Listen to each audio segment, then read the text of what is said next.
Good morning મિત્રો, સુંદર મજાની સવાર થઈ ગઈ છે અને આપણે છે ને જો ગયા હતા એક કામ હતું તારે ગયા હતા ઘરે આવી ગયા 11:30 જેવું થઈ ગયું છે. ઘરે આવ્યા જઈ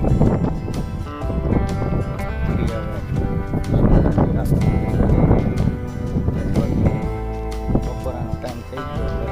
લગભગ તો જમવાનું બનાવતી છે અને બહાર પવન એવો છે ને એટલે વિડીયો બનાવવાની કાંઈ મજા જ ના આવતી. પવન એવો આવે છે ને વિડીયોમાં અવાજ જ કાંઈ આપણો આવતો ના આવે. વિડીયો બનાવવાની અત્યારે 2 દિવસથી ક્યારેક એવું મને જ નથી લાગતું કે વિડીયો બનાવો હોય.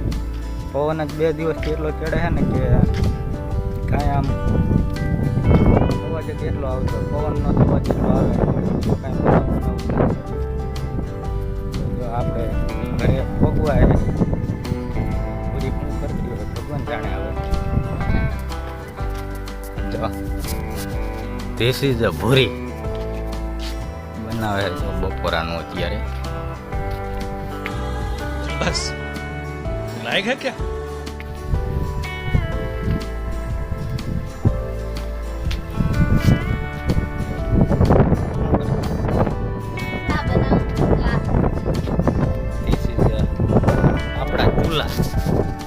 પવન તો જાજો આવતો હોય છે પણ पवन तो आवे कहीं पीछा तो हाले नहीं। प्यारी समझ गई। વિડીયોમાં પૂરો અવાજ ન આવે ને મજા ના આવતી વિડીયો બનાવવાની. તમે પેપ્સી લાયા તા ગમે છે नहीं ચલે તો ન આવે છોકરા હતો ભાગ લાવ્યો તો ને તો લાયા તા એમાં પૂરા ને પેપ્સી ખાવે નથી પૂછો પેપ્સી ખાવે નથી પૂરા જો માર પૂરો કે મારે પેપ્સી ખાવી હતી પેપ્સી તો પેપ્સી ન ખવાય, શરદી થઈ જાય. શું થાય? તો શેડા ઢેડા રાખે નહીં મીરા શરદી થઈ જાય. પેપ્સી ન ખવાય. જો આ તાર મમ્મી રોટલા કેવા બનાવે, મસ્ત મજાના રોટલા બનાવે છે ને. ये सब क्या देखना पड़ रहा है? अच्छा है मैं अंधा हूँ. રોટલા અને શાક ખાઈ લેવાનું હોય, એવું ન ખાવાનું. જો પછી શેડા કેવા આવેલા જાય. એ તો હમણાં એમ કહેતી હતી કે મમ્મી કે મારા પપ્પાને કે ફોન કરજે ને મારે કે આઈસ્ક્રીમ મગાવવું છે કે આઈસ્ક્રીમ ખાવાનું હોય અત્યારે. હા કે ઠંડી ઠંડી આજ કેવી હતી અને તારે ન ખવાય.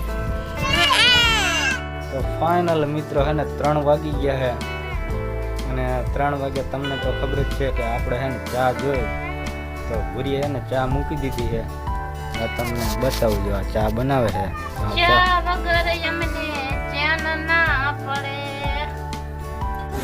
अरे बस कर भाई। ચા વગર અમને મજા ન આવે. 3 વાગે એટલે આપણે ચા સ્પેશિયલ મૂકી જ દેવાનો. 2 વાગે 2:30 વાગે નહીં મૂકવાનો. મહેમાન આવ્યા હોય તો ફટાફટ બનાવી નાખવાનું. બાકી 3 વાગે એટલે આપણે તો ઘરના ચા પીવા માટે અમે તો સર્વિસ ચા બનાવી ના પીને કામ ધંધે લાગી જવાનું. 3 વાગ્યા પછી ચા બને ફીટ 3 વાગી જાય એટલે ચા બની અને ચા પી અને પડામાં. कौन है ये लोग? कहाँ से आते हैं ये? તો ફાઇનલી મિત્રો હે ને 4 વાગી ગયા છે અને હે ને આપણે આવી ગયા છે ટાંકે. આપણે જો પાણીનો ટાંકો છે ને ત્યાં આપણે જાંબુડો છે. જાંબુડાનું આપણે ખાતર પહેલાં ભેગું જે કરેલું હતું ને પાંદડા ને એવું ખરી ખાતર આપણે ઉછળે નાખવાનું. ઉછળો અહીંયા અડીને જ છે નાખવાનું છે. ભૂરી અહીંયા નાખે ખાતર પછી પાંદડા એવા કરે ને પાંદડા બોરથી જવું પડે, નાખી જવું પડે. એ જો નાખ્યા હતા ખાતર.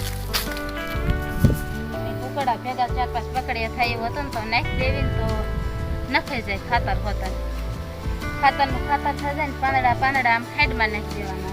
હા આવ્યું ને અહીંયા જો આ ખાતરનો ઢગલો છે અને આપણે જો અહીં જ નાખવાનું, જાજુ શેઠું નાખવાનું છે નહીં.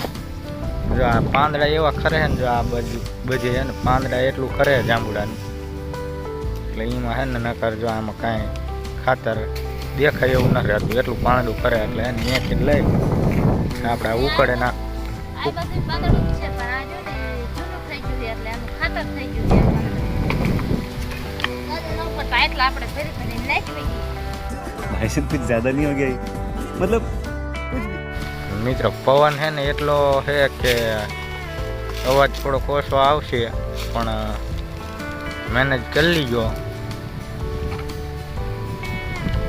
ટાટા પાસે હતા ને તો દાદા કે બધા પાંદડા આ કેટલું પાંદડું પડ્યું છે કે વારી વારીને કે બધું સાઈડમાં નાખજો ને કે એમાં એવું હોય કે આપણે જે આ ટાટર રહ્યું ને એ આ અડીને જ છે અને નીચે પાંદડું એટલું પડ્યું હતું ને કાંઈક હવે શોર્ટ સર્કિટ થાય તો બધું જેગવું એટલા માટે છે ને આપણે આ બધું લેવું પડ્યું. નકર તો આ કાંઈ એવું નડતર રૂપી છે નહીં પણ ટાટર નીચે છે એટલે આપણે